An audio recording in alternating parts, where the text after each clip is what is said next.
Ja, so, dann das ist ja nicht auf meiner Augenhöhe. Das ist besser so. Gesehen wirst du sowieso. Ja.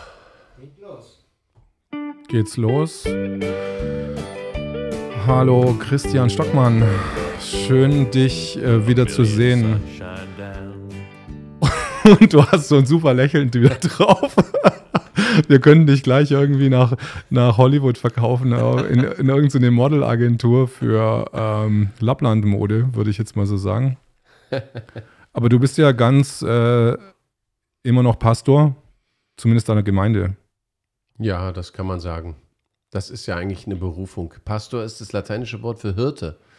Und wenn man sozusagen von Jesus berufen wird, mit Hirte zu sein, dann ist man Hirte. Das hat nichts so sehr damit zu tun, zu welcher Kirche man gehört. So definiere ich das jedenfalls. Ne? Ich kann von meinem Chef nicht rausgeschmissen werden. Also das macht er nicht.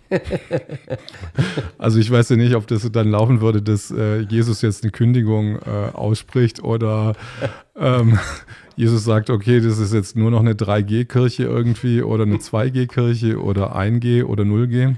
Nee, das ganz sicher nicht. Genau, wir haben vorher nochmal gesprochen, die Jahreslosung, auf die sich ja auch ganz viele Kirchen und Gemeinden berufen, die heißt: Wer zu mir kommt, den werde ich nicht hinausstoßen. Aus Johannes 6, Vers 37? Ja. Das heißt, das ist sein Angebot. Kommt her zu mir alle, die ihr mühselig und beladen seid. Und das ist ein absolutes No-Go, dass Jesus, der damals die Leprakranken sogar freiwillig berührt hat, der die Menschen, genau die als unrein galten, das war ja so ein Anstoß für die Juden, dass auch Sünder ihn anfassen durften. Das geht gar nicht. Weder 2G noch 3G. Bei uns gibt Also Sünder, also auch Leute, die quasi im Prinzip eine Covid-Infektion hätten bei Jesus zu Jesus gehen können. Absolut. Natürlich, so eine kleine Mini-Krankheit, die hat er nebenbei weggepustet. Ja, der hat Gelähmte geheilt, der hat Blinde sehend gemacht. Also was ist da so ein kleiner Erkältungsvirus, sage ich mal. Ne? Also Jesus wäre dann auf jeden Fall, er hätte sich auch selber heilen können. Also laut unserer Kenntnis hatte Krankheit überhaupt keine Macht über ihn. Es gibt gar keinen Bericht, dass er irgendwo mal krank gewesen ist oder dergleichen. Also keine Sorge vor Infektionen. Wir haben uns jetzt schon lange nicht mehr gesehen. Also du warst in einer meiner ersten Sendungen. Wir hatten uns getroffen, irgendwie im Sommer war das. Es war auf jeden Fall noch schön warm. Und mir ist aufgefallen, dass die Stimmung anders war. Also wir haben uns auch schon jetzt eine Weile nicht mehr gesehen, vielleicht ein halbes Jahr, dreiviertel Jahr, nur so mal im Vorbeigehen. Ich glaube, ich war ja, es ist mindestens ein Jahr her, dass ich hier war. Das war anderthalb fast schon. Das war September 2020, ne? September 2020. Ja. Na, auf jeden Fall. Ich meine, letztes Jahr im August waren wir in so einem High, sage ich mal, dass wir da diese 2 tollen Demos hatten und viele Menschen. Und da waren wir noch sehr motiviert, dass demnächst dieses System in sich zusammenfällt. Und das sieht im Moment schon ein bisschen anders aus, was wir jetzt dann so miterleben mussten die letzten 1,5 Jahre. Wie ist deine Stimmung oder auch die Stimmung deiner Gemeinde jetzt? Wie hat sich das jetzt verändert im Gegensatz zum letzten Jahr? Also als Info nochmal, meine Gemeinde mittlerweile ist ja ein Netzwerk von um die 2000 Leuten in Deutschland, Österreich, Schweiz. Also meine Gemeinde, wir leben in diesem Netzwerk und sind alle freundschaftlich im Widerstand verbunden, sage ich mal, ne? Also ich bin nicht der klassische Pastor, der in irgendein Kirchengebäude geht und da seine 15 oder 20 Leutchen hat, sondern ich bin auch viel im Land unterwegs. Ich telefoniere jeden Tag mit ganz vielen Menschen, bis hin nach Uganda, nach Paraguay und Deutschland, Schweiz, Österreich, Liechtenstein. Da ist ganz viel Netzwerkarbeit da. Ich erlebe immer noch ganz, ganz viel Ermutigendes. Aber ich bin ein kleines bisschen müder, weil ich gerade so viel zu tun habe, sag ich mal. Und wir an so vielen Dingen arbeiten. Und ich muss schon sagen, dass ich jetzt im Jahr 2021 hat sich für mich ganz klar was verändert. Also ich habe bis zum Mai 2021, ich kann es ziemlich genau festmachen, im Mai 2021 hat Brandenburg wieder die Präsenzpflicht für Schüler erlassen und gleichzeitig die Testpflicht. Mhm. Und das war der Moment, wo etwas gekippt ist, weil zuvor sind meine Kinder noch mit Maskenbefreiungsattest zur Schule gegangen. Mhm. Dann waren verschiedene Lockdown-Phasen, dann war keine Präsenzpflicht, dann war ganz viel Online-Unterricht und dann kam dieser Mai und dann hieß es, okay, du musst wieder zur Schule gehen und du musst dich testen lassen. Und da haben wir gesagt, nee, machen wir nicht mit. Und da war auch die Panik bei den Schulleitern schon so, dass die sagten, also hier ohne Maske, mit Maskenbefreiungsattest, das geht gar nicht. Da können die Kinder nicht im gleichen Klassenraum sein. Das geht nicht, da sterben ja alle. Und Also ein halbes Jahr vorher ging es aber ganz, ganz normal. Es ging ja eine Weile gut. genau. Es gab immer wieder Phasen, wo das problemlos sogar ging. Und im Mai 2021 hatte sich das dann so verändert und auch kommt ja immer auch durch die Anweisung, die der Senat dann den Schulleitern runtergibt. Aber man hat dann gemerkt, dass die Schulleiter die klare Anweisung hatten, diese Kinder mit Maskenbefreiung dürfen nicht im gleichen Raum sein. Und dann gab es diese absurde Szene, dass meine Jungs trotzdem kommen sollten zum Gymnasium in Brandenburg und dann sollten sie in einen bestimmten Raum gehen und das war dann Absurdistan live, wirklich. Die kamen um 7:45 in diesem Raum an. Da lag dann, sie waren zu zweit, ich glaube, ein Laptop war da oder es lag irgendein Zettel auf dem Tisch. Ich glaube sowas, dass Philipp sollte sich dann ein Tablet aus dem Sekretariat holen. Und dann haben sie den gesamten Tag dort alleine in diesem Klassenzimmer gesessen, zu zweit. Es kam kein Lehrer vorbei. Es gab nur diese Tablets und sie sollten alleine in diesem Zimmer. Die sollten ja anderen Schülern nicht begegnen, die sollten auch nicht rausgehen auf den Pausenhof. Die sollten alleine 8 Stunden in einem Raum sitzen. Schule in Deutschland für maskenbefreite Kinder. Okay. Das habe ich dann nur einen Tag mitgemacht. Ne? Naja, aber also so, um mal aufzuzeigen, da hat sich was verändert in der Atmosphäre und das ist deutlich härter geworden. Darf ich nochmal nachfragen? Ihr hattet die dann einen Tag in der Schule gelassen und dann wieder rausgenommen oder wie ging das dann weiter? Genau, ich habe dann, so wie ich das ja immer gemacht habe, gleich dem Schulleiter einen Brief geschrieben und gesagt habe, sorry, das ist keine Schule, da können wir Präsenzpflicht leider nicht wahrnehmen, da machen die Kinder bei uns zu Hause weiter. Und dann habe ich Briefe an, ich glaube, die Bildungssenatorin von Brandenburg geschrieben und da 25 Fragen gestellt zum Schnelltest und zu all diesen Vorgehen und dass ich als guter Vater, was ich auch ernst meinte, gesagt habe, ich habe hier überhaupt keine Kenntnis, was das alles, wie schädlich das alles ist, psychisch schädlich und auch so für die Nasenschleimhäute und dergleichen, also dieses permanente Schnelltesten und auch all diese Sachen zur Sprache gebracht und habe dann vom Schulamt und von der Bildungssenatorin nie wieder was gehört. Also meine Kinder waren dann bis Sommer zu Hause. Die 25 Fragen waren zu viel. Die 25 Fragen waren zu viel, das war auch Sinn der Sache. Die haben uns in Ruhe gelassen bis zum Sommer und dann war uns aber klar, dass das noch weiter schwierig werden würde. Und wir haben ja dann unsere 4 jüngsten Kinder mit meiner Frau in Österreich angemeldet. Und also definitiv haben wir ja alle mitbekommen. Wir leben jetzt in einem Land, wo gerade die Impfpflicht für Pflegekräfte beschlossen worden ist. Und das ist schon dramatisch. Also wir sitzen hier noch ganz fröhlich. Viele, viele Ärzte, die sich aus gutem Grund nicht impfen lassen wollen, die blicken jetzt auf ein existenzielles Problem. Ne? Die haben Arbeitsverbot. Die kriegen dann von einem Tag auf den anderen, wenn das alles so bleibt, am 15. März, kriegen die keinen Pfennig Geld. Könnte man eigentlich auch eine Impfpflicht für Pastoren festlegen? Also es scheint im Moment ja so zu sein, dass die Kirchen im Moment mal wieder gerade so eher am meisten Gnade bekommen, dass man Zuckerbrot und Peitsche und im Moment kriegt die Kirche so ein bisschen Zuckerbrot.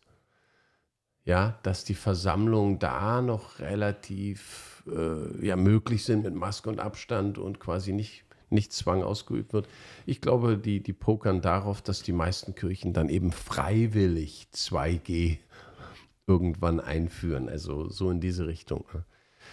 Aber ist es nicht irgendwie so ein bisschen so eine Glaubensvermischung eigentlich, dass sich andere Riten in den kirchlichen oder in das kirchliche beziehungsweise in das christliche Geflecht reinmachen? Vielleicht in 100 Jahren gehört es dann irgendwie dazu und alle glauben, dass vielleicht auch Jesus eigentlich schon eine Maske getragen hat. Also spinne ich jetzt mal hier so mal ein bisschen weiter. Also dafür werden wir sorgen, dass das nicht kommt. Dafür werden wir sorgen, dafür stehen wir auf als Christen im Widerstand. Das ist ja unser Netzwerk, haben wir noch gar nicht gesagt. Und das werden nebenbei immer mehr. Wir haben jetzt, seit diese Impfpflicht sozusagen auch in Deutschland droht, in verschiedenen Bereichen oder vielleicht bevölkerungsweit, melden sich wieder pro Woche zwischen 30 und 50 Leute bei uns und wollen im Netzwerk eintreten und mitmachen.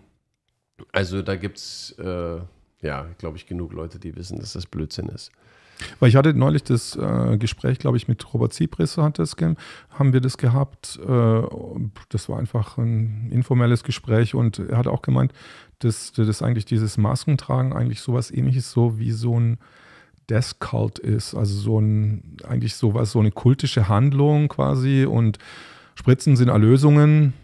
Also du erlöst dich von was. Es hat so ein bisschen so negativ religiöse Elemente quasi. Und da das jetzt auch in den Weihnachtsmärkten quasi einhergeht, fusioniert es ja jetzt auch irgendwie so mit bestimmten christlichen Ritualen. Also wir haben von Anfang an festgestellt, dass es eine krasse geistliche Dimension hat. Also Todeskult trifft es schon ganz gut. Also da kann man verschiedene Bezeichnungen für finden. Aber ich fand am treffendsten, das ist wie eine Sekte. Das ist eigentlich wie eine ganz krasse Sekte. Und die Leute, also dieses ganze Thema Einschüchterung mit Angst, mit Regeln, mit Strafen, ganz massiv zu arbeiten. Ja, was da passiert ist, die Menschen sind zum großen Teil haben die auch ihre Entscheidungsfähigkeit aus meiner Sicht verloren. Dieses ganz Nüchterne, wenn du heute noch Leute fragst, du, denk doch mal einfach, wie hast du eigentlich gelebt im Jahr 2019? Das ist passiert bei ganz vielen Leuten, dass sie quasi sich so sehr da reinbegeben haben, dass sie das verinnerlicht haben. Ja? Und das ganz schwer ist, da rauszukommen. Das ist dramatisch. Also ich sehe immer mehr, es werden immer mehr Menschen, wir hatten vorhin Besuch, die zieht sich die Jacke bei uns an und setzt sich, ohne nachzudenken, die FFP2-Maske auf. Ich sage, also nicht in meinem Wohnzimmer. Bei uns ist das strengstens verboten. Ja, sage ich mal, ja, also Masken geht gar nicht. Ne? Ich sage wirklich, für mich sind das alles Zeichen, ich demonstriere ja damit eigentlich meinen Gehorsam gegenüber einer völlig unlogischen Sache. Und ich glaube, genau darum geht es dieser verbrecherischen Mafia an. Das kann ich, sorry für deinen YouTube-Kanal, ja. Vielleicht müssen wir da noch ein bisschen dran schneiden oder ich kann dann auf dem einen Kniefall vor den YouTube-Zensoren machen. Also, mir fehlen die Worte, aber das ist alles, was wir gesehen haben, fördert eigentlich diese kognitive Dissonanz. Dass immer, auch in allen Institutionen, dass die Institutionen, auch die Schulleiter, gerade die Lehrer, die Ärzte tun mir total leid, weil das ganze System hat damit gearbeitet, Anweisungen zu geben, die deinem gesunden Menschenverstand widersprechen. Ich habe selber aus eigenen vertraulichen Quellen gehört, Chefärzte, denen gesagt wurde, sage die OPs ab, damit wir die Betten für Covid frei halten. Also absurd. Ein Arzt, ein Lehrer, der kleinen Erstklässlerkindern sagen soll, die müssen eine Maske aufhaben und jetzt müssen die sich alle testen. Ich habe von einer Freundin aus Bayern gehört, die Erzieherin ist und mit in der Schulklasse der Erstklässler war, die Ja, ich glaube, das nach dem Sommer. Ich glaube, das war dann nach dem Sommer 2021. Da kamen die Erstklässler und in der ersten Stunde 5 Kinder haben Nasenbluten und 10 fingen an zu heulen. Ich meine, das müssen wir auf jeden Fall rausschneiden. Also das musst du nicht rausschneiden. Nein, ich weiß, dass es so ist quasi, aber sowas. Das ist die Realität. Das muss man nicht rausschneiden. Das ist die Realität nur in einer Klasse gewesen, wo diese eine, das ist der Wahnsinn. Ne? Und das ist ja, und hier machen überall diese Menschen mit. Genau wie die Polizisten, die von Anfang an, damals im April 2020, Menschen, die einen Grundgesetzartikel hatten. Ich meine, ich muss dir mal vorstellen, wie fühlen sich 5 Polizisten, die auf einen Papa mit 2 kleinen Jungs, die waren jeder einen Kopf kleiner als jetzt, ja, da gehen die auf den Papa und sagen, kommen Sie mal mit. Sie wissen ja warum. Ich sage, nein, weiß ich nicht. Ich stehe hier. Ich stehe hier auf der Linienstraße mit meinen 2 Jungs. Mhm. Ne? Diese Szene ist ja gefilmt worden von dem Lukas, der mit Ken Jebsen unterwegs war. Also, aber die Leute haben das getan, haben immer wieder gehorcht. Und was passiert mit deiner Seele? Was passiert? Und jetzt sehen wir es mit der Impfung genauso, dass es ist offensichtlich, dass diese Impfstoffe nicht halten konnten, was geredet wurde. Es wurde geredet von 95% Schutz. Mhm. Das Robert-Koch-Institut, überall, die Zahlen gehen runter und plötzlich die letzten Zahlen, die Robert-Koch-Institut noch veröffentlicht hat, ist, dass die an Covid erkrankten über 60, dass es über 60% Impfdurchbrüche, ich weiß gar nicht, wo die jetzt sind. Also wer ernsthaft sich die Zahlen anschaut, die werden ja dann auch vertuscht, dann sagt das man weiß gar nicht, aber die Presse hat munter geschrieben, die Intensivstationen sind voll mit Ungeimpften, obwohl es gar keine Zahlen dazu gibt. Aber so einen großen Durchbruch an Aufklärung bei den Kirchen gibt es aber nicht, einfach wie es jetzt Durchbrüche bei den Impfungen gibt. Nee, da hast du vollkommen recht. Das Verhältnis, das ist ja das Krasse. Ne? Aber also eine Zahl, um mal auch ein bisschen Hoffnung reinzubringen, eine Zahl, die mich echt fasziniert hat, mich hat ein Freund aus Sachsen angerufen, der ist Zahnarzt. Und der hat erzählt, nachdem, ich meine, es war der 10. Dezember, das Gesetz durchging, hat sich innerhalb von einer Woche haben sich 75 Zahnärzte in Sachsen zusammengefunden, allein in Sachsen. Und die kannten sich vorher alle nicht. 75 in einer Woche, die sich vernetzt haben, weil sie jetzt alle mit dem Rücken zur Wand stehen. Und er hat mir das mal so beschrieben, was das heißt, wenn du ein junger Zahnarzt bist. Wir denken immer, die haben ja keine Probleme.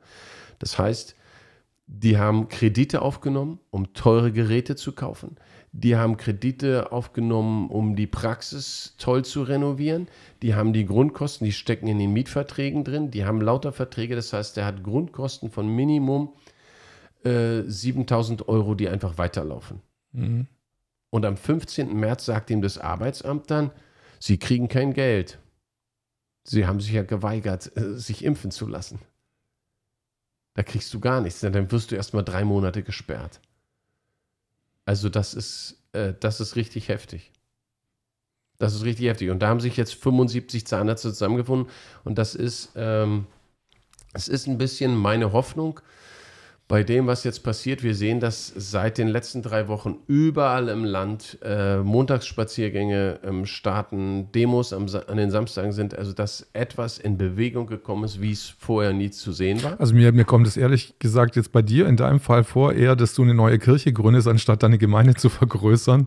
Weil wenn du das so sagst, also wie viele Aktivitäten du da jetzt reinbringst, also das ist ja unglaublich. Also ja, es gründen sich überall Hausgemeinden. Also unser Ziel ist auch das, was wir jetzt gemacht haben. Deswegen reise ich auch viel durchs ganze Land. Mhm. Es starten überall Hausgemeinden. Wir haben Gruppen, da haben Leute eine Hausgemeinde angefangen und da sind jetzt 50 Leute, die in ein Wohnzimmer kommen. Ich sage aber nicht wo. Und das machen die natürlich. Naja. Ich bin mir gar nicht sicher, ob jetzt im privaten Umfeld, also ich meine, es ändert sich sowieso alle 14 Tage und wir wissen sowieso nicht, in welchem Bundesland es ist. Und insofern... Das ist ja auch genau die Strategie, das muss ich mal sagen, das ist diese satanische, perfide Strategie, dass man die Menschen so sehr verunsichert hat. Kein Rechtsanwalt Ich kenne Professoren für Jura, die sagen, ich lese mir es nicht mehr durch. Ich bin doch nicht blöd. Das ist genau die Strategie, dass keiner mehr weiß, was hier noch wirklich abgeht. Ich meine, klar, das musst du als Anwalt, wenn du dann, aber das wird ständig verändert und die Leute sind im Endeffekt verunsichert und die meisten reagieren dann so, ich strecke alle Viere von mir und sage, Hauptsache, ihr lasst mich in Ruhe, ich mache einfach, was man mir sagt. Das ist der Plan dahinter. Bist du auch schon mit Klagen überschüttet worden oder wie sieht es bei dir aus mit deiner Gemeinde oder mit deinem? Ich selber tatsächlich nicht. Das kann man schon als eine Art Wunder werten. Alle Verfahren gegen mich sind eingestellt worden. Ich weiß nicht genau wieso. Ehrlich gesagt bin ich fast ein bisschen skeptisch, dass man vielleicht Informationen sammelt, um dann richtig zuzuschlagen. Ich will jetzt nicht ganz ehrlich, weil es ist ein bisschen komisch. Vielleicht liegt es daran, dass ich immer sofort, wenn ein Verfahren gegen mich kam, habe ich immer sofort eine Anzeige gegen die Polizei gestartet. Ich habe quasi... Du hast immer 1:1 quasi zurückgegeben. 1:1 immer zurückgegeben. Ist es auf den Bibelspruch da zurückzuführen? Also hält die eine Wange hin und... Nee, eigentlich nicht. Ich habe es in dem Fall... Also von der Haltung her haben wir uns immer bemüht, total liebevoll mit den Polizisten umzugehen. Das muss ich sagen, das ist die beste Variante und ich habe auch nie, also Widerstand gegen die Staatsgewalt bringt aus meiner Sicht gar nichts. Würde ich niemandem empfehlen, kriegst du nur Probleme. Ganz freundlich mit den Polizisten reden, sagen, sorry, ich stehe hier auf dem Grundgesetz, aber wenn Sie das meinen, dass Sie das tun wollen, kann ich Sie leider nicht daran hindern. Dann gebe ich Ihnen jetzt meinen Ausweis oder meinen Attest oder sowas. Das waren ja immer nur Platzverweise, Maskenattest, Wegnahme, Unterstellung von Urkundenfälschung, Unterstellung von Durchführung einer nicht genehmigten Versammlung, obwohl wir einen Gottesdienst feiern, solche Dinge, ne? Aber die sind tatsächlich alle eingestellt worden bei mir. Ich war nur einmal jetzt vor Gericht bei einer Freundin. Aber da muss man auch sagen, was ich dort erlebt habe, spricht für das, was hier im Land passiert, dass die Justiz eigentlich machtlos ist. Man kann sagen, gefallen oder offenbar geworden ist, dass die Gewaltenteilung nicht mehr existiert. Aber du hast ja eine Strategie so für dich entwickelt, dass du einfach zurückbeißt halt oder beziehungsweise halt einfach Kontra gibst.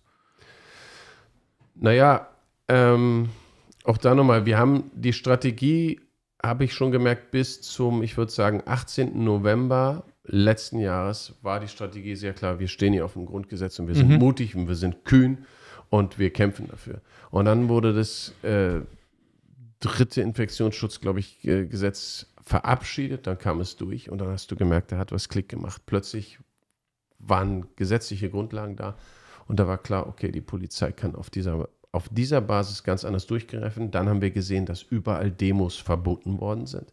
Dann kam diese Welle, dass Querdenken-Demos quasi offiziell nicht mehr erlaubt sind in unserem Land. Ne? Weil immer gesagt wird, die werden sich ja nicht an die Maßnahmen halten. Bis hin zu jetzt, letzten Samstag, ne, wo Leute sich da Mühe geben in Berlin, ich will eine Demo machen, alles vorbereitet. Ich glaube, Til Schweiger war mit im Vorbereitungsteam, die haben 10.000 Leute erwartet, wollten sich an alle Maßnahmen halten, haben der Versammlungsbehörde in Berlin gesagt, wir halten uns und wir distanzieren uns von Querdenkern, trotzdem verboten. Also da hat sich massiv was verändert und da hat sich auch in unserer Strategie schon was verändert, dass ich sage, ja, es gibt einen Bibelvers, der heißt, seid klug wie die Schlangen und einfältig wie die Tauben. Und du musst wissen, wann du was bist. Ne? Es gibt auch dieses andere Gebet, Herr, gib mir Gelassenheit.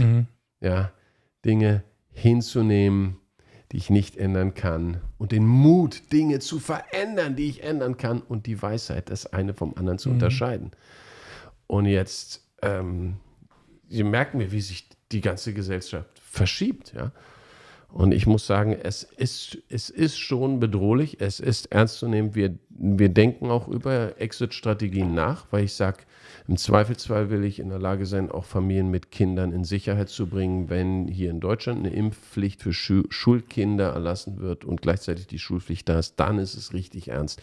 Das ist eigentlich das gruseligste Szenario. Und deswegen versuchen wir uns sozusagen so zu bewegen, dass wir in Freiheit leben können, das tun wir auch, aber dass wir eben nicht zu sehr auffallen. Also ich versuche jetzt nicht ständig auf den Putz zu hauen und mich ständig irgendwo verhaften zu lassen. Und ich habe gedacht, wir müssen demnächst mal wieder versuchen, da vor dem Bundestag Open Air zu singen. In letzter Zeit haben wir es nicht gemacht. Und ich habe schon fast gedacht, der Berliner Senat hat vielleicht extra wegen uns die letzte Verordnung erlassen. Dachte ich so, wegen den Christen im Widerstand, weil wir haben ja immer einmal die Woche 2 Stunden mit einer kleinen Gruppe und manchmal auch sogar mit einer größeren Gruppe. Dann bei bestimmten Events waren wir fast 100 Leute, haben wir dort an der Spree gesungen, mit Blick auf den Bundestag. Ne? Und jetzt haben sie wohl zuletzt erlassen, also wie gesagt, das letzte, was ich gelesen habe, dass Gottesdienste Open Air nur noch mit Maske erlaubt sind und dass man nur noch 15 Minuten singen darf. Mhm. Also ein Gottesdienst darf nur noch 15 Minuten Open Air mit Maske gesungen werden. Das haben sie extra reingeschrieben. Aber jetzt mal realistischen Gottesdienst geht jetzt ungefähr eine Stunde. Dann gibt es Predigt, dann gibt es Abendmahl und vorher sind es nicht eigentlich schon sowieso effektiv nur 15 Minuten, die man einfach singt? Oder wie viele Lieder sind das? 8 bis 10? Bei euch ist es bestimmt mehr. Genau, bei uns ist es anders. Wir sind eine sehr fröhliche und sehr musikalische Truppe. Also das nennt man ja evangelische Freikirche, da sind wir nicht die Ausnahmen, aber wir sind ja, also viele von uns stammen aus der Pfingstbewegung, sag ich mal, und wir lieben das, wir haben immer 1-2 Stunden tatsächlich, bis zu 2 Stunden am Stück auch gesungen. Da, ne? Also nicht jeder Gottesdienst so lang, aber die meisten Gottesdienste sind bei uns eigentlich 2 Stunden lang, so in dem Dreh kann man sagen, grob. Insofern das ist schon absurd, gerade an der frischen Luft soll ich jetzt plötzlich nur, ich weiß nicht, ob sie jetzt noch gilt, das hatte Ferraz recherchiert, einer unser Mitstreiter, genau, aber das klang völlig absurd, was Berlin da erlassen hat. Ich habe mir gerade so überlegt, also wie machen das denn die Zeugen Jehovas, die ja, glaube ich, Impfungen und mit Blut und so das komplett ablehnen. Ich glaube, die impfen sich auch nicht. Ich weiß es ehrlich gesagt nicht 100%. Es ist mit den Bluttransfusionen weiß ich, was Widerstand bei Ihnen mit der Impfung ist. Weiß ich auch nicht. Okay, das war weiß jetzt einfach. Weiß ich auch nicht. Daniel, könntest du mal das recherchieren, irgendwie Zeugen Jehovas impfen? Mal gucken. Ja, ich weiß nur, dass ich auch da einen Juristen gefragt habe, der sagte, es sieht in Deutschland mit den Präzedenzfällen, also dass man wegen Glaubens- und Gewissensfreiheit dann so eine Impfpflicht ablehnen könnte, sieht es auch sehr dünn aus. Also das muss dann erst noch kommen. Das ist, ja, müssen wir mal gucken. Es ist auch hier ziemlich gruselig, wie dieses System arbeitet, muss man sagen. Sie haben ja in Österreich die Impfpflicht verabschiedet und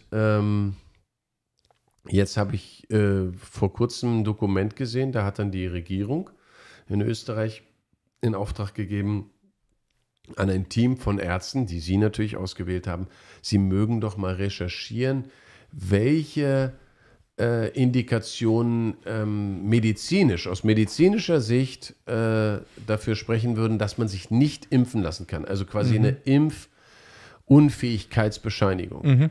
Und die österreichische Bundesregierung hat schon vorgearbeitet und hat quasi diese Ärzte sagen, Herzschwäche, kein Problem, kannst dich trotzdem impfen lassen. Lungenschwäche, kein Problem. Autoimmunkrankheiten, kein Problem. Widerspricht alles nicht einer Covid-Impfung. Ich habe das Dokument selber gelesen. Du fällst hier um und sagst, ach so, also eigentlich, wenn die Ärzte es sagen, dann ist es halt so. Ich weiß nicht, was die Regierung in Österreich daraus macht. Ich weiß nur, dass die vorausdenken, dass die Jungs mitdenken, was ziemlich gruselig ist. Ich habe auch noch keine echten Fakten vom amerikanischen Militär, das ist ähnlich. Das amerikanische Joe Biden hat ja für alle Regierungsmitarbeiter weltweit eine Impfpflicht erlassen. Und die amerikanischen Mitarbeiter haben die Möglichkeit, eine Religious Exemption zu beantragen. Ja, aber die liegt wohl auf Eis im Moment. Und der Freund, den ich habe, der wurde jetzt erstmal, die haben dann nämlich schon installiert, haben sie auch schon angekündigt, du kriegst dann erstmal ein Besinnungsseminar. Wenn du dich nicht impfen lassen willst und bist beim amerikanischen Militär, dann darfst du ein 3-tägiges Seminar besuchen, musst du, wo dir dann erklärt wird, warum die Impfung so gut ist. Und wenn du dich dann immer noch nicht besinnen willst, kriegst du erstmal 6 Monate kein Gehalt und unbezahlten Urlaub. Dann versuchen sie dich auszuhungern. Ein Besinnungsseminar, das hört sich ja interessant an. Also das ist meine Übersetzung, ich weiß Das ist nicht. eher so wie so eine Verhörraumtaktik irgendwie. Ja, das ist so. Mr. Smith, kommen Sie mal her irgendwie. Und dann so, can you speak? Ja, das ist, was ich vom amerikanischen Militär, was hier in Deutschland stationiert ist, habe ich das gehört, direkt von Mitarbeitern. Echt? Ja. Das ist ja wirklich Es gibt dann ein 3-tägiges Seminar, es gibt dann 6 Monate, die nächste Stufe ist 6 Monate kein Gehalt, unbezahlter Urlaub. Und dann im Endeffekt, wenn du dann nicht zur Besinnung kommst, bist du deinen Job los. Aber sieht es dann so aus, dass ich dann irgendwie einen Test dann mache und dann falle ich durch den Test durch und dann ist kein Geld? Also, es wird halt noch interessant, wo, wann, wie Religious Exemptions anerkannt werden. Aber ich kann schon mal jetzt allen Zuhörern, auch Leute haben uns ja angeschrieben, sagen, wenn du nur mit dem Spruch kommst, da sind Zellen von abgetriebenen Babys drin. Das akzeptieren sie nicht. Okay. Weil sie sagen, ja, die wurden zu Forschungszwecken ja schon früher auch immer gebraucht und wenn du dich schon jemals in deinem Leben hast impfen lassen, dann akzeptieren wir das bei dir nicht. Also die Begründung gab es schon. Weil ja sozusagen die Impfstoffentwicklung schon früher auch wohl mit solchen Zelllinien gearbeitet hat. Irgendwie, jedenfalls hat ein Soldat das schon mal durch. Genau, das sind die... Aber per se hat jetzt die Kirche oder sagen das Christentum nichts gegen Impfen? Nein, nee, genau. Also Okay. das ist eigentlich, da habe ich keine Kenntnis drüber. Wir haben was gegen Abtreibung, sage ich mal. Aber jetzt so, dass man auch medizinische Behandlung, da gibt es irgendwelche ganz extremen Gruppen, aber zu denen gehören wir alle gar nicht. Kenne ich unter den Christen im Widerstand auch ganz wenige, die vielleicht, ja, die sagen aus gesundheitlichen Gründen, ich sag mal mittlerweile, was man alles in den letzten 2 Jahren über die Pharmaindustrie gelernt hat. Ich glaube, da gibt es viele von uns, die jetzt sagen, oh, da hätte ich, glaube ich, über manche Impfung nochmal nachgedacht. Das geht mir auch so. Jetzt rückblickend, dass ich sage, habe ich denn die Tetanus-Impfung wirklich gebraucht? Weiß ich eigentlich, was da drin ist? Nein, meine Eltern haben mich ja auch nicht gefragt. Aber ich habe meine Kinder auch impfen lassen, weil da heißt es in Deutschland einfach, da ist U1, U2, U3 und du musst ja eigentlich massiv dagegenhalten. Haben wir bei unseren Kindern auch nicht gemacht. Was ist U1, U2, U3? Untersuchung mit Baby. Ne? Okay. Hast du immer deine Termine, wo du sozusagen dann zum Kinderarzt gehst und hast du Untersuchung 1 und die haben auch immer fröhlich aufgestockt, wie viele Impfungen dann die Kinder kriegen. Ne? Oh, aber an sich kenne ich da keine geistigen Gründe, dass jetzt gegen Medikamenteinnahme oder für die Gesundheit, da gibt es eigentlich keine biblische Begründung, das nicht zu machen. Ihr habt ein Zeitinterview bekommen, habe ich mitbekommen. Das ist eine riesen Werbemöglichkeit, sage ich mal, für euch. Ja, also es ist eigentlich doch ein ziemlich trauriges Interview, wenn man an das Niveau der Zeit denkt, muss ich sagen. Also weil es eine ziemliche Bankrotterklärung ist, finde ich. Also die Leute, die da mal reinschauen wollen. Wann ist das in der Zeit gekommen oder kann man das online nach? Ja, kann man, glaube ich, online sogar komplett einsehen. Wir verlinken es danach und unter dem Video. Ja, also es ist nicht sehr erquicklich. Es sind diese ganzen Standardvorwürfe. Christian Stockmann, Verschwörungsideologe, Verschwörungsprediger, Verschwörungstheoretiker, befreundet mit dem schlimmen rechtsradikalen Heinrich Fichtner der AfD und dann, aber also das Niveau der Recherche ist, es macht keinen Spaß, das zu lesen, ne, weil in jedem zweiten Satz diese Unterstellung. Wie sind die überhaupt auf den Artikel gekommen oder auf dich gekommen oder wie ging da die Recherche von der Zeitseite, von der Zeit vor? Weißt du das?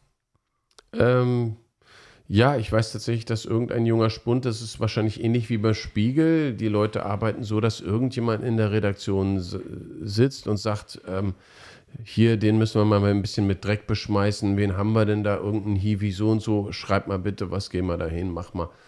Und der kam tatsächlich bei uns vorbei und hat sich mal mit in den Gottesdienst reingesetzt, hat sich da etwas U-Boot-mäßig, maulwurfartig verhalten, sodass er nicht aufgefallen ist. Zu der Zeit waren wir noch nicht so auf Nummer sicher, sage ich mal. Also noch nicht so, dass wir die Leute wirklich jeden Einzelnen geprüft haben. Und der hat mit im Gottesdienst gesessen. Wobei, also ich er schreibt da eigentlich, dass er das alles sehr sympathisch und ansprechend fand, wenn ich mal zwischen den Zeilen lese. Ah, okay, ja. Mhm. Also der konnte sich nicht dagegen wehren, dass unsere Atmosphäre sehr kuschelig war und uns alles sehr, sehr angenehme Menschen. Mhm. Das fand ich eigentlich ganz spannend. Ne? Aber ansonsten ist das quasi einfach abgeschrieben, das direkt von der Antifa teilweise. Wir haben ja einen großen Shitstorm, sage ich mal, von der Antifa Nordost, die sich sogar die Mühe gemacht haben, am 30. Oktober vor unserem Laden zu demonstrieren, also unser kleines Gebetshaus, diese Ladenwohnung, was wir auch als Gottesdienstraum in Wedding haben, ne? Die haben dann extra eine Demo gemacht und ganz Wedding plakatiert mit meinem Gesicht vorne drauf. Wirklich, die haben Plakate, DIN A3, glaube ich, Plakate oder DIN A2 sogar, überall im Wedding plakatiert, raus mit dem Kaffeemandelzweig, weg, Corona-Leugner, raus. Und haben auch ein bisschen Sachbeschädigung bei uns am Laden betrieben und sowas. Ja, da muss ich nochmal eine neue Anzeige stellen. Die erste ist, die Staatsanwaltschaft weiß einfach gar nicht, wie man diese Leute ausfindig machen kann, obwohl die direkt vor unserem Laden standen. Also meine erste Anzeige wurde niedergelegt, weil sie die einfach nicht finden können, die Leute. Die Kriminalpolizei. Also die sind direkt vor unserem Laden und machen eine Demo und plakatieren ganz Wedding. Aber das Verfahren gegen die Antifa wurde eingestellt. Ja, es muss ja doch zumindest, es gibt ja bestimmt keine Liste, aber es gibt ja zumindest einen Anmelder, der eine offizielle Demo anmeldet. Der wird ja zumindest auch in gewisser Weise zur Verantwortung gezogen, was da gemacht wird. Diese Leute hätte man dort an dem Tag, hätte ich doch mindestens erwartet, dass die Kriminalpolizei da ist, dass sie die Namen von den Personen aufnimmt, wenn sie daran interessiert ist, diese Hetze gegen meine Person, da ist ja auch das Recht am eigenen Bild, dass mein privates Foto, auch das von meiner Frau im Internet einfach veröffentlicht wird und sowas. Steht da wenigstens Pastor drunter oder was steht denn da? Ja, Pastor haben sie schon mit erwähnt, aber sag mal, zu dem Zeitartikel, das fand ich sowas von unter Niveau. Wenn man sich nur mal die 4 Sätze über Professor Dr. Susharit Bhakdi anschaut, und Doktor gehört in Deutschland mit zum Namen, dieser Journalist schreibt von Herrn Susharit Bhakdi, dem ehemaligen Mediziner. Ich sage, hallo? Seit wann ist der ehemalige Mediziner? Der Mann ist Mediziner. Der ist sogar emeritierter Professor, also er an nennt der ihn Universität Mainz. Also. Und dieser Zeitjournalist, die Zeit traut sich das zu drucken, schreibt Susharit Bhakdi ohne jeglichen Titel, den ehemaligen Mediziner, der in 2 Bücher veröffentlicht hat, voller Falschinformationen über das Coronavirus. So wird Professor Dr. Susharit Bhakdi in diesem Artikel erwähnt. Und Heinrich Fichtner wird erwähnt als der Rechtsradikale, der im Sommer zu Attentaten aufrief. Da hat Heinrich schon gegen geklagt. Also völlig absurd der Artikel. Ne? Der enthält eigentlich nur, dass wir, keine Ahnung, aber ich denke, es ist eine politische Agenda. Ich kann mir auch vorstellen, dass selbst die Studenten der Antifa, es war schade, dass sie nicht mit uns geredet haben. Wir hatten an dem Tag einen ganz tollen Tag am Mandelzweig. Wir hatten 50 Leute da, wir haben frische Waffeln gemacht, wir hatten ganz viel Kaffee gekocht. Wir wollten alle diese Leute von der Antifa zur Waffel und zum Kaffee einladen. Und kein einziger war bereit, mir auch nur in die Augen zu gucken. Da sind, sage ich mal, 50, 60 Menschen von der Antifa gekommen. Also liebe Antifa, ihr seid auf jeden Fall immer herzlich, denke ich mal, spreche ich jetzt auch in deinem Namen. Wir waren da. Im Café Mandelzweig willkommen. Ja.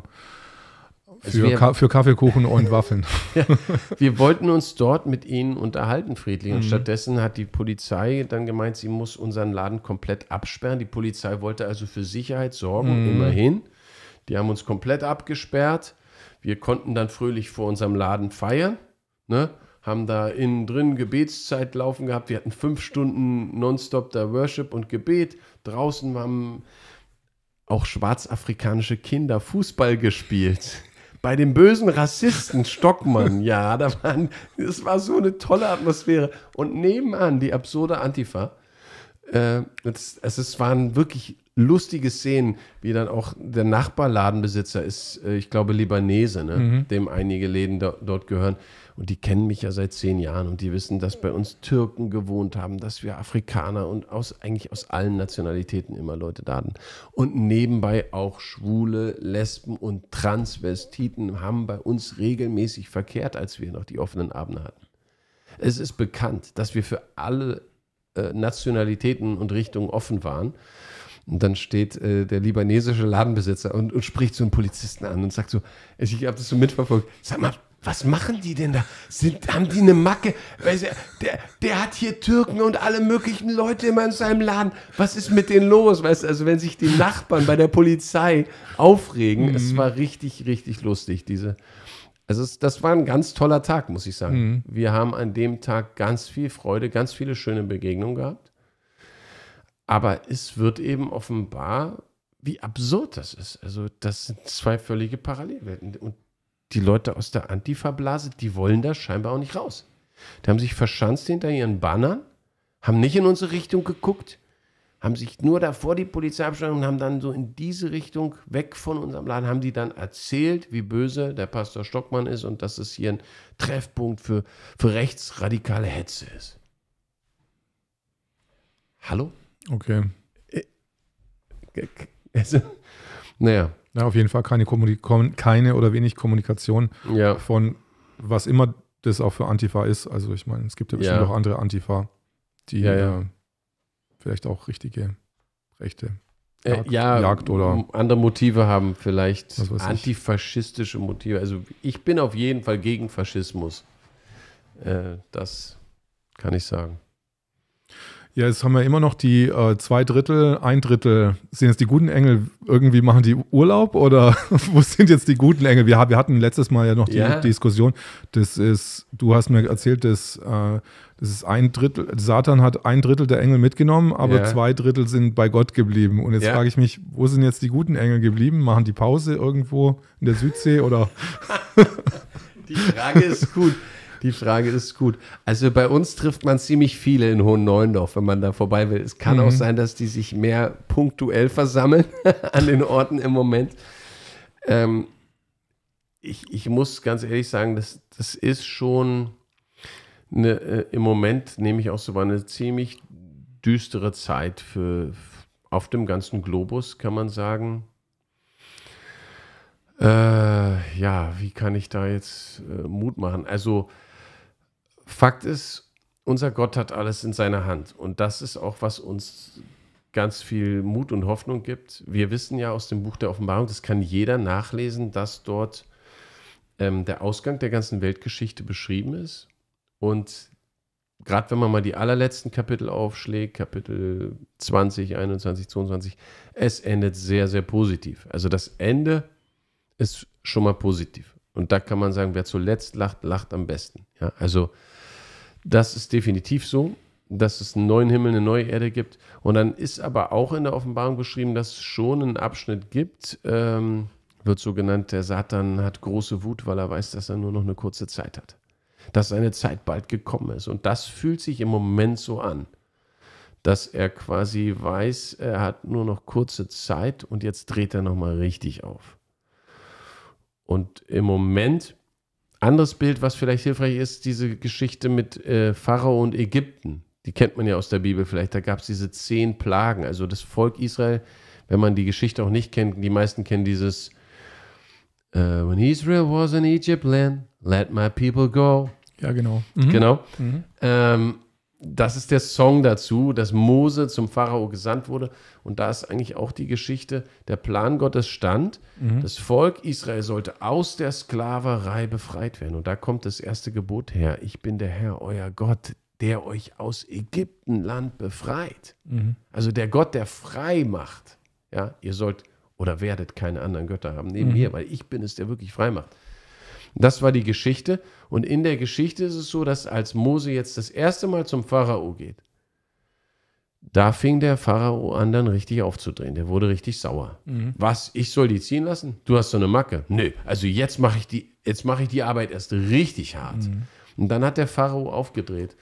Und es fühlt sich im Moment so ein bisschen so an, dass quasi dass so eine Stunde der Finsternis ist. Und dass diese Leute wirklich frei drehen, sag ich mal, und hier sagen, ja, Ich kann es mir fast so vorstellen, dass sie sagen, wir probieren mal, wie weit es geht. Ja, wenn die alle so doof sind und die tragen alle die Masken und dann machen wir weiter. Und ja, die lassen sich boostern, na, dann machen wir weiter. Ach, wenn die 6 Monate, dann machen wir 3 Monate. Alle 3 Monate, dann ziehen wir es mal durch. Mal gucken, wie weit wir kommen. Also so fühlt sich das so ein bisschen an, dass da so eine satanische Liga sitzt und sagt, wir ziehen einfach alles durch, was geht. Und wir gucken mal, wie weit wir kommen. Das ist schon ziemlich unangenehm für viele Menschen auf der Welt. Also Australien, Kanada und auch in Afrika. Jetzt gerade Einreise nach Kenia. Heute, Kenia hat die Grenzen geschlossen. Nur noch Geimpfte dürfen rein. Ich habe auch Aufnahmen gesehen. Ich meine, geschlossen oder lassen die überhaupt noch welche rein? Oder ich glaube, die lassen nur noch Geimpfte rein. Also die dürfen wohl rein. Aber auch, ich meine, dass auch Nigeria, Teile von Nigeria und Ghana, da wurden auch Kirchen, da wurde in den Kirchen 1G erlassen. Muss man nochmal genau nachrecherchieren. Ich habe einige Videos gesehen, dass ich weiß nicht, ob es Nigeria oder Ghana war, aber dass auch die Kirchen da, weil Nigeria und Ghana haben ganz viele große Kirchen und dass die dann einfach staatlich verordnet haben, okay, nur noch Geimpfte dürfen zum Gottesdienst. Ne? Das sind schon krasse Angriffe, wo man sagen muss, solche Zeiten hat es auch in der Bibel gegeben. Herr, erbarme dich. Also Zeiten, wo vermeintlich mal kurzzeitig sozusagen die Dunkelheit groß war. Im Untergrund passiert viel, viel Gutes, ja. Und es ist, wenn man es prophetisch betrachtet, kann man auch sagen, okay, also die Flutwelle der Liebe Gottes ist wie so ein Tsunami und gerade geht das Wasser so ein bisschen zurück. Und du denkst so, eigentlich wollte ich baden gehen. Herr, wo ist das Wasser? Also das ist eine ganz positive Sicht. Was für eine super Metapher. Aber da kommt nochmal eine richtige Flutwelle. Das ist auf jeden Fall, was wir uns wünschen. Ich weiß, ich würde so weit gehen, ich weiß, dass die Flutwelle seiner Gnade kommt. Das weiß ich. Was ich aber nicht zu 100% garantieren kann, also wo ich sage, nicht bei meinem Leben sozusagen garantieren kann, ist, wenn Menschen so doof sind, sage ich mal, wenn 80 Millionen Deutsche zum Beispiel so doof sind, dass sie freiwillig ihre Demokratie aus dem Fenster werfen und sagen, bitte macht aus uns ein totalitäres Regime. Wir machen mit. Dann weiß ich nicht, ob quasi diese Sklaverei, wie lange die hält. Ne? Wir haben das gesehen in der Geschichte. Ich kann es dir nicht sagen. Ich bin da, sage ich mal, durchaus ein bisschen demütig. Das Volk Israel war noch auch relativ lange bei den Ägyptern. Irgendwo, die waren 400 Jahre in Sklaverei. Oh, verdammt, ja. Falsches Beispiel. Falsches Beispiel. Gehen wir mal ein bisschen positivere Beispiele an. Aber ich sag mal, also ich denke jetzt zum Beispiel, weißt du, wir leben ja jetzt auch in der Zeit von Afghanistan zum Beispiel. Ne? Und sag, ey, ich hab was gestern oder heute Morgen, wo ich wieder mal ein kleines Video geschaut habe. Ich weiß nicht, wie es manchen Leuten da im Moment geht. Aber es ist Horror gewesen, gerade für Regierungsmitarbeiter. Ich stand selber im Jahr 2009 an der nordkoreanischen Grenze. Ich war in Südkorea, ich stand dort an der Grenze und ich habe zu Gott gefleht mit vielen anderen Koreanern. Ich weiß, dass die jahrelang schon ganz intensiv Tausende von Südkoreanern für, sage ich mal, die Befreiung von Nordkorea gebetet haben. Und trotzdem muss man sagen, ey krass, das Ding ist immer noch da. Wie viele Menschen leiden da? Das sind so zeitliche Zusammenhänge, wo ich sage, das kann ich nicht genau einschätzen. Ich kenne meinen Vater, ich kenne Gott, aber er sagt, ein Tag sind beim Herrn wie 1000 Jahre. Und Jesus hat gesagt, siehe, ich komme bald. Und das hat er vor 2000 Jahren gesagt. Zu Johannes in der Offenbarung. Siehe, ich komme bald. Also wenn Gott sagt bald, dann weiß man nicht immer ganz genau, wie schnell ist das jetzt wirklich. Verstehst du?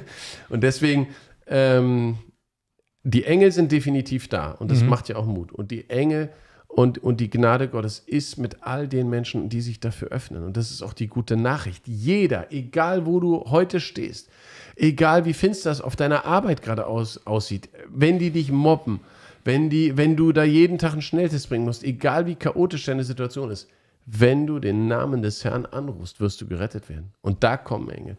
Weil das hat hier was mit dem Frieden in deinem Herzen zu tun. Das heißt, das ist ja auch, wo die Gospels und Spirituals entstanden sind. Ne?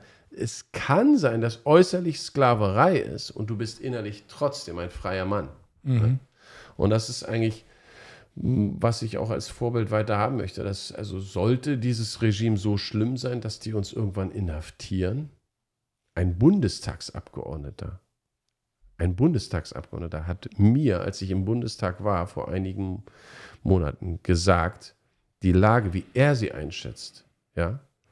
Und der kannte noch Tschechien aus der Zeit vor der Mauer und diese ganze Sache und ist geflohen 88. Der hat zu mir gesagt, als wir uns verabschiedet haben, ich gehe davon aus, wir beide treffen uns im Gefängnis wieder.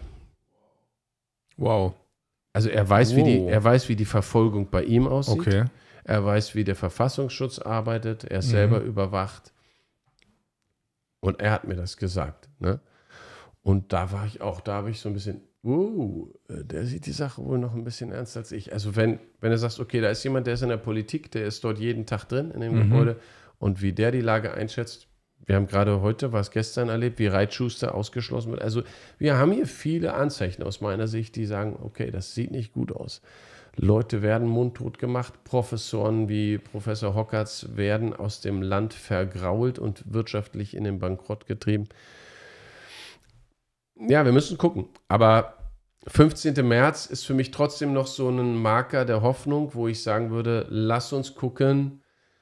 Ich habe da echt auch noch Hoffnung auf die Ärzteschaft, weil das sind viele betroffen. Die Ärzte, die wissen, was dieser Impfstoff wirklich ist, die sagen, ich werde mich nicht impfen lassen, ich bin doch nicht wahnsinnig. Und da gibt es viele. Und die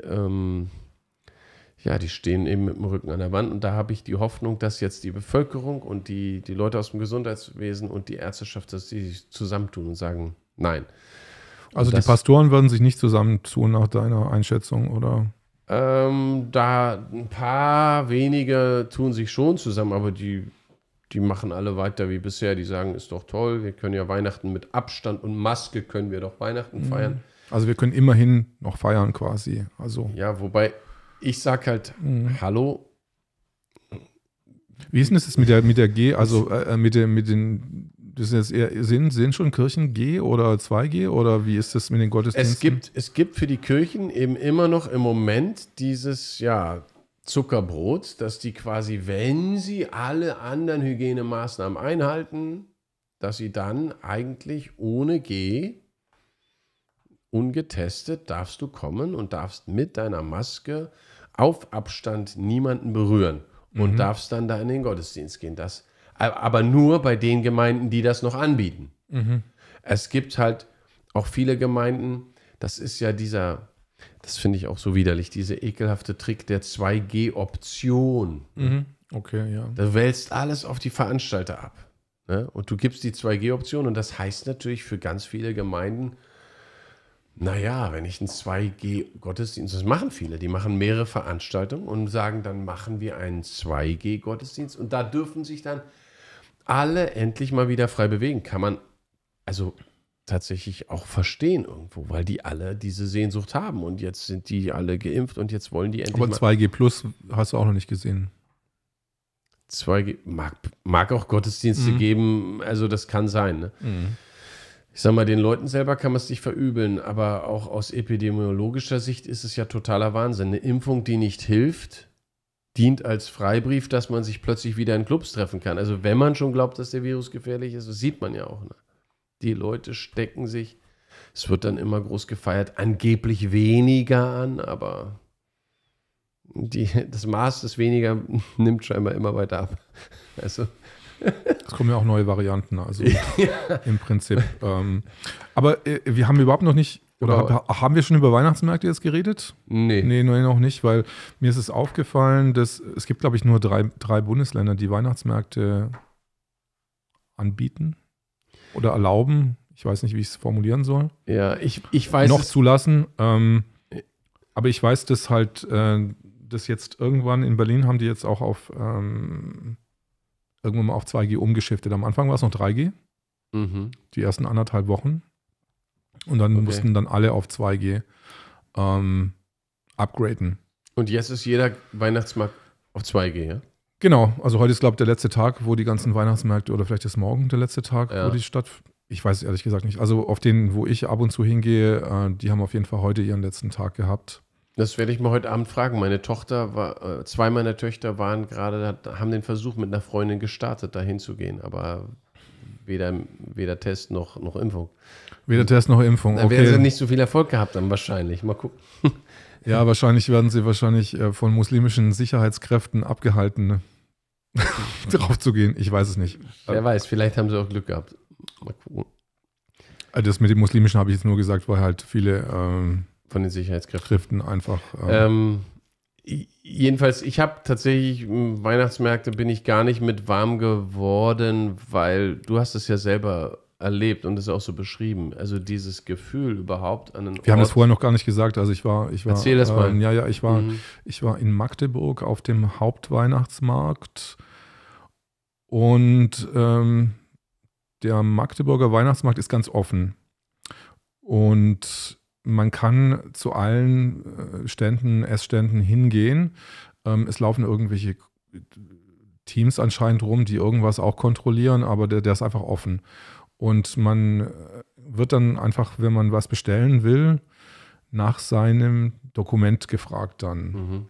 Oder mitten im Bestellvorgang, wie es dann bei mir war irgendwie.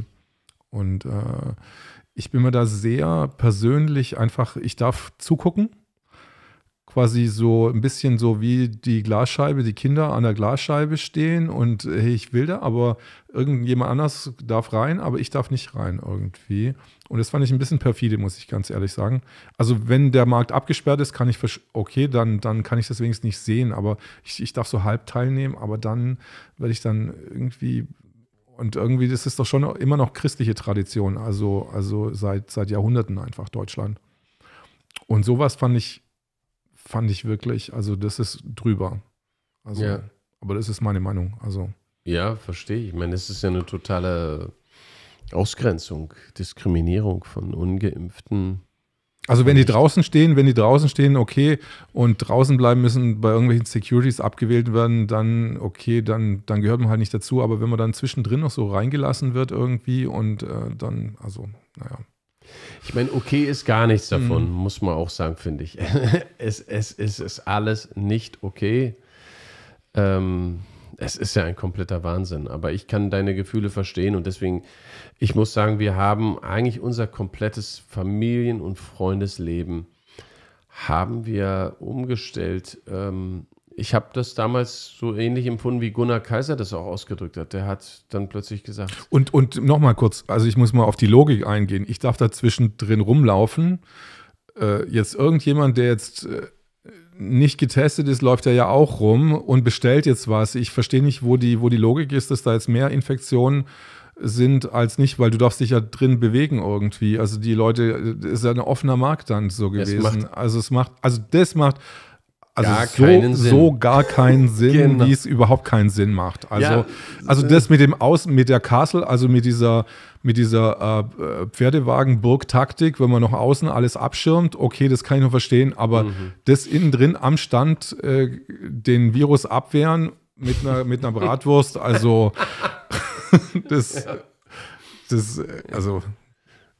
da müssen sich aber irgendwie die Magdeburger Behörden da irgendwas mal einfallen lassen. Also.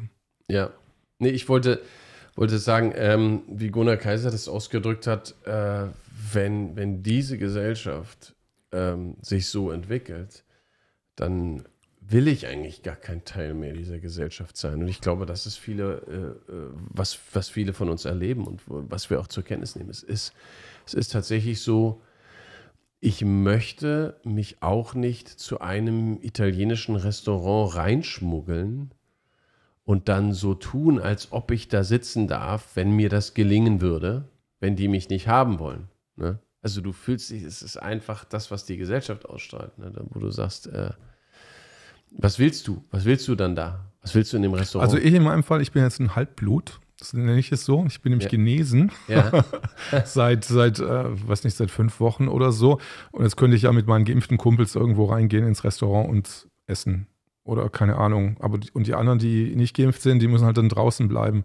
Und irgendwie ist es so ein halbes Upgrade, habe ich so das Gefühl, okay, ich habe jetzt 6 Monate Zeit, irgendwie so die Früchte zu genießen und danach, was ist dann? Dann muss ich den Status wieder irgendwie abgeben und wird wieder quasi in die Gosse drückt irgendwie. Und das Gruselige ist, es geht ja den Geimpften dann genauso, wenn die sich nicht boostern lassen. Dann ist die Impfung wieder vorbei. Genau, also du bist dann quasi immer on the run, du musst immer irgendwie immer so, dabei bleiben. Ja. Also jetzt kenne ich auch mal das Gefühl irgendwie, ich muss auch sagen, dass ich so das Gefühl habe, so, es kommt so ein gewisse, wenn man dann quasi auch schon so eine Distanz, also das ist so ein Klassendenken einfach. Du bist in einer anderen Klasse drin. Mhm. Also die anderen sind die anderen Klasse und du bist in der Klasse. Und dann die Impfen sind wahrscheinlich dann in der nächsten Klasse dann drin. Mhm. Also es ist, befremdlich, aber ja, wie gesagt. Nicht gut. Nicht gut. Ich muss mal hier noch drauf aufmerksam machen. Genau, Werbung. Einmal Werbung machen hier. Wir haben ganz viele Flyer, man kann die im Mandelzweig abholen. Muss man mich mal anschreiben über info@mandelzweig.org. Über die Webseite kann man mich anschreiben oder auch Christen im Widerstand. Und am besten dann in Wedding abholen. Also ich ermutige die einfach zu verteilen, weil da steckt diese Webseite dahinter, informierdich.info.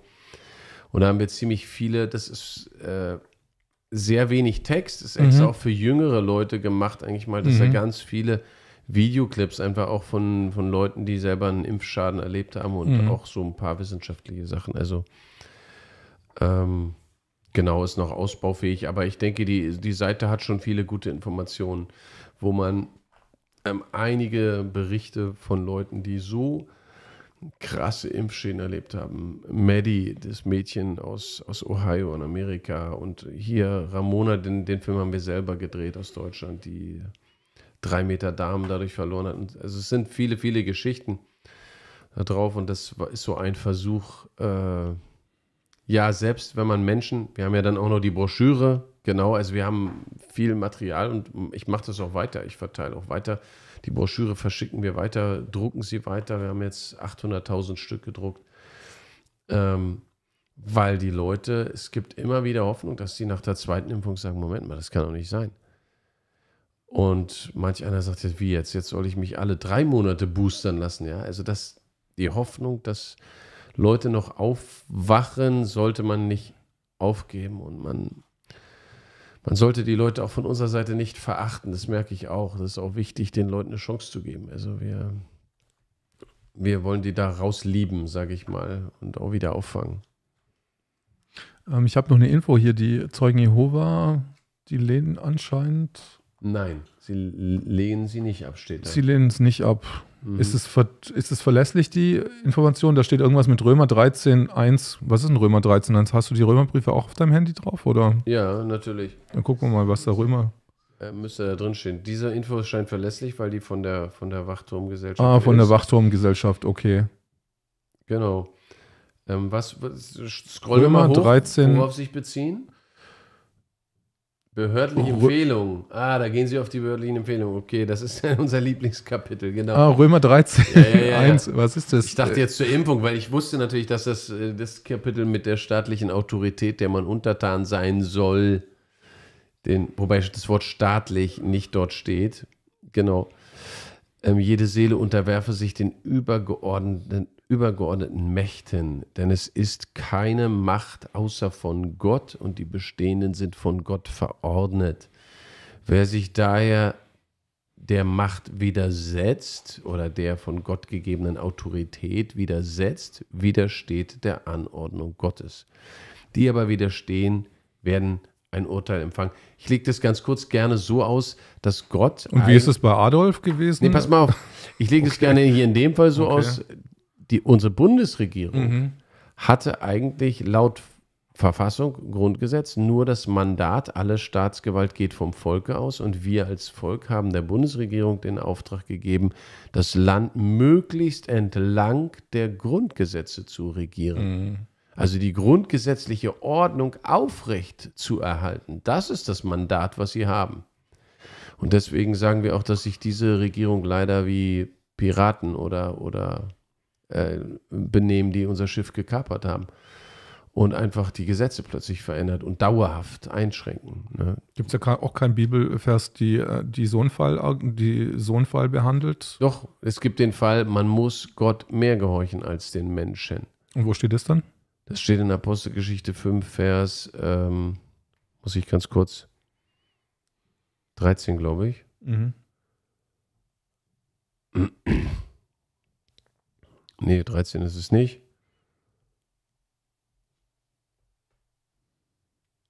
Weißt du es auswendig, Jonathan? Auch nicht. Apostelgeschichte 5 auf jeden Fall. Apostelgeschichte 5, gut. Genau, Apostelgeschichte 5. Ich kann den Vers gleich noch finden. Genau. Ein bisschen weiter hinten ist es Vers